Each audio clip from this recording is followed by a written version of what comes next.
The House, by a unanimous voice vote today, passed the Falun Gong Protection Act. It aims to impose sanctions on foreign nationals who directly or indirectly participate in the involuntary harvesting of organs in China. It's one of several China-related bills debated in the House today.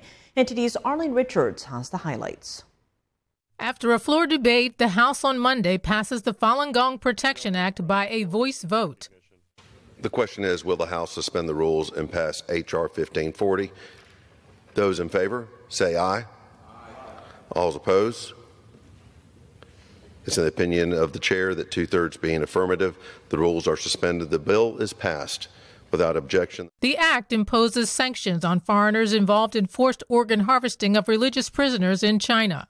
Sponsor of the bill, Representative Scott Perry, said he introduced the bill to confront the most egregious, barbaric, medieval human rights atrocities of our current time.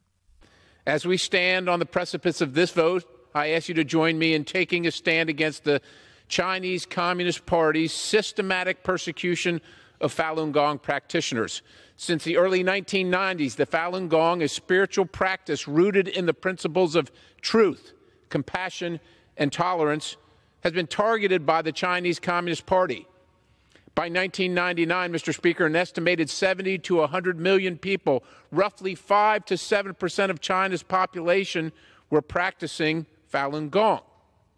This popularity triggered a brutal response from the CCP, unleashing a campaign of illegal detentions, forced labor, torture, and most horrifically, forced organ harvesting, a practice that amounts to mass murder.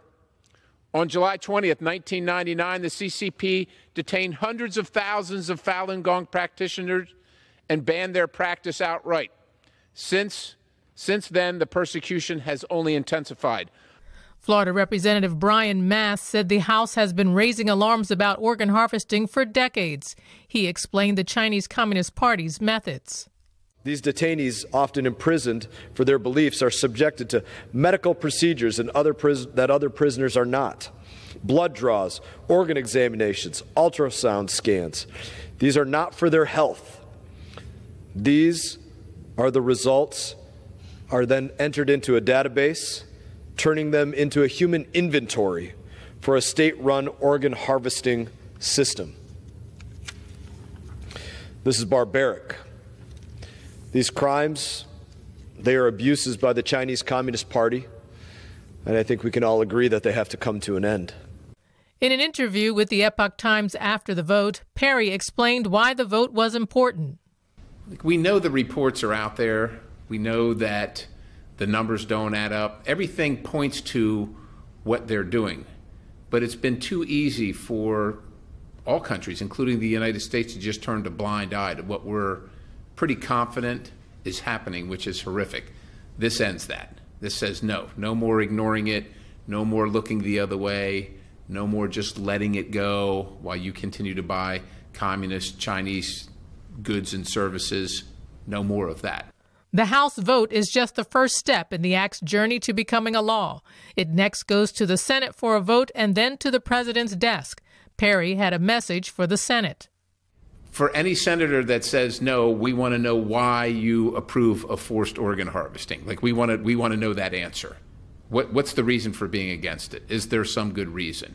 If you're worried about China, the relations of America with the Communist Party of China, are you then telling everybody in the world you're okay with them killing people and taking their organs out just because they can? We really need to know. The House also heard debate on the Stop Forced Organ Harvesting Act. They are expected to vote on that later this evening. Arlene Richards, NTD News.